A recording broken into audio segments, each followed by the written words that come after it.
I'm quite sure somebody taught him that, and that's more deep in the industry. You guys who got involved with a lot of people who was their mentors. The controversial star Diddy and the notorious music executive Suge Knight have once again grabbed headlines.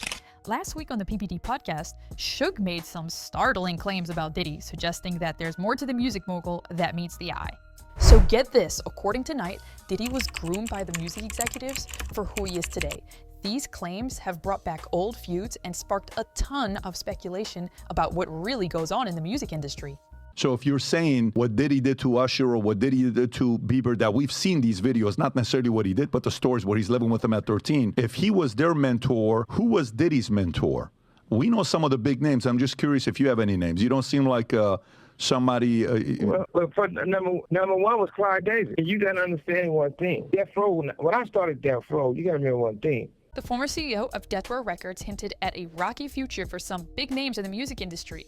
Suge said he thinks Diddy and others might face trouble or catch hell in 2024, suggesting that their bad actions might come out.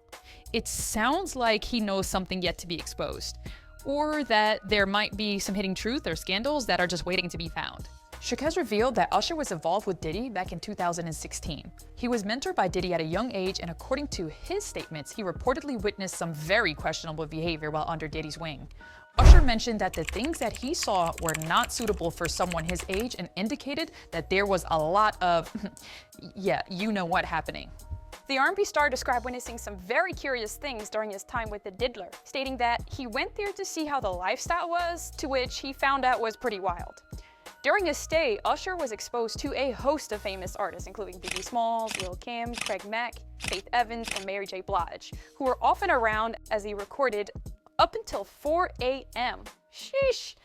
I got a chance to see some things. Yeah, but you were 13. What were you seeing? I went there to see the lifestyle. Right. And I saw it. And it was, but I don't know if I could indulge and understand what I was even looking at. It was pretty wild. Despite the allure of the music scene, Usher made it clear that he would never send his own children to what he referred to as puffy flavor camp, indicating that the experience was intense and not suitable for individuals. Reflecting on his time at Diddy's flavor camp, Usher mentioned memories of Outkast making their first records and being in the studio with Rico Wade.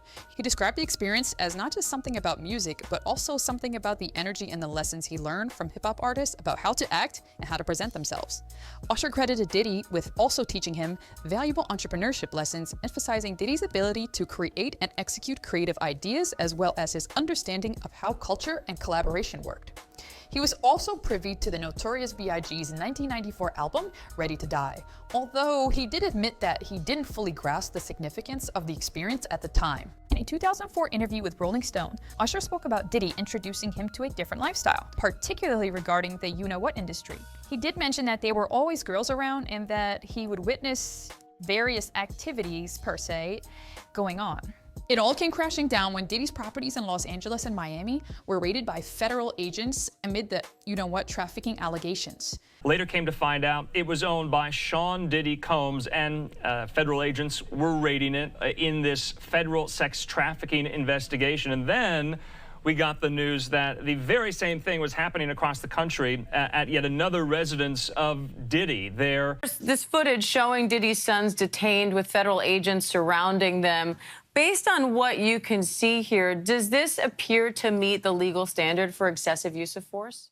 No, not at all. In terms of how they were stopped and how they were detained, you have to think that when officers are going in to execute a search warrant, and I've written numerous search warrants as a former prosecutor, and they've been gone out to execute a search warrant as part of the officers. There were 2 lawsuits that were filed against him, and his lawyer condemned these actions and said, "This is a witch hunt." Yeah, well, we're now hearing from Diddy's attorney, who's essentially calling all of this a witch hunt. And he thinks that none of this is warranted. It's an extreme show of force that's over the top.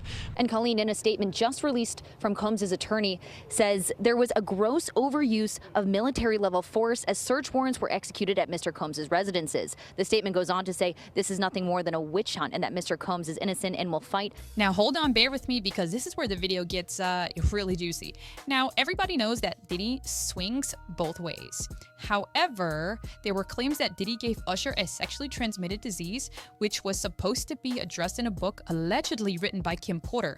However, the book disappeared before it could be published, and there is no concrete evidence to support. Now hold on, because this is where it gets even crazier.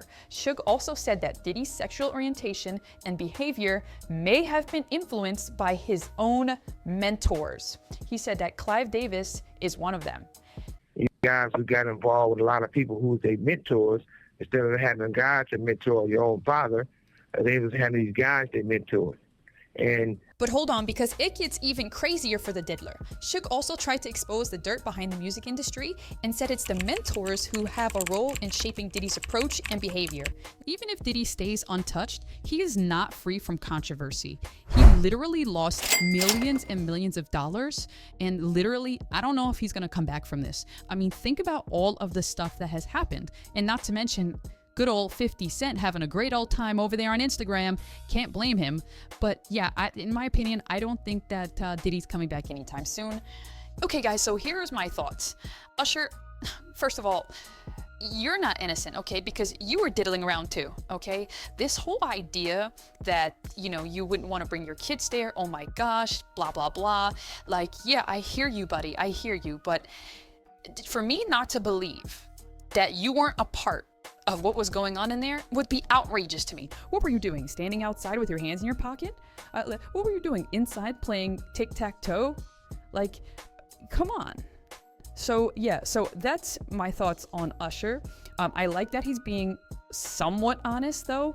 Like, I understand he was recording, right? And we're there to make music. I get that, okay? I'm not saying that, he's in there doing all the diddles, but essentially, yeah, I'm not buying all of it. And when it comes to grooming, first of all, look at this guy, okay? This is the guy that Suge said was grooming Diddy. I kind of believe it a little bit, no offense, but yeah, but anyway, for me, I just can't say that, yes, this guy is responsible or that guy is responsible. Like, because you're a grown man, you can take responsibility of your own actions. At the end of the day, we're all grown-ups and we can take responsibility for our own actions. So that's my opinion when it comes to that. I understand, all sides of it, but first of all, nobody's innocent. But you know what? We need to hear from the people, okay? We need to hear, is Usher guilty, okay? Or is he innocent? Comment down below, guilty or innocent. I want to know, because, or is it just me? So comment down below, is Usher innocent or guilty? I think everybody's guilty. I think everybody is guilty.